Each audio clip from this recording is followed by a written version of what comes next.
ஒரு 2-3 முறை அங்க வந்து கேரளாவுல பிரத்யேகமா கொடுக்குற கஷாயங்களை வச்சு அவங்களுக்கு வந்து கஷாயத்துல லேசா வந்து ஸ்லோ பாய்சன் மாதிரி மிக்ஸ் பண்ணி பூச்சி மருந்துகளை கொடுத்து பாக்குறாங்க. அந்த அந்த கஷாயத்தோட எவ்வளவு பர்சன்டேஜ் கலக்கணும்ங்கிறத 5 முறை ட்ரை பண்ணியிருக்காங்க. டெஸ்டிங்லாம் போயிருக்காங்க. 5 முறை ட்ரை பண்ணியிருக்காங்க. 5 முறை ட்ரை பண்ணும்போதும் அவனுக்கு லேசான வயிற்றுப்போக்கு அதோட போயிடுது.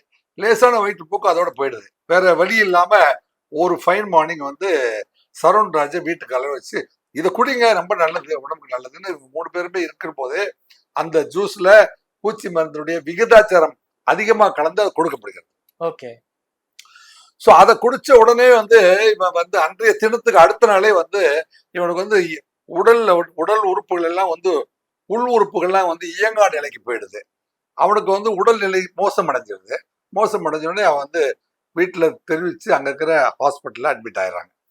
அந்த ஹாஸ்பிட்டலில் அட்மிட் ஆகி அவனுடைய நண்பர்கள்கிட்ட சொல்லிடுறான், இது மாதிரி நான் வந்து கிறிஸ்மா வீட்டில் போய் அந்த ஜூஸை சாப்பிட்டதுக்கு அப்புறம் தான் எனக்கு இந்த வயிற்று வலி வந்துச்சு அப்படிங்கிறத நண்பர்கள்ட்ட சொல்லிடுறான். நான் என் காதலியை பார்க்க போய் அவங்க வீட்டில் வந்து தேவையில்லாம சாப்பிட்டு என்னங்க அதனாலதான் வந்துச்சுன்னு எங்க அம்மா அப்பாட்ட சொல்லிடாதீங்க. ஃப்ரெண்ட்ஸ் கிட்ட மட்டும் சொல்லியிருக்காங்க. சொல்லிடலாம், இதாண்டா காரணம். ஃபேமிலி கிட்ட கூட சொல்லல. ஃபேமிலி கிட்ட சொல்ல, அம்மா அப்பாட்ட சொல்ல வேணாம்னு சொல்லிடலாம்.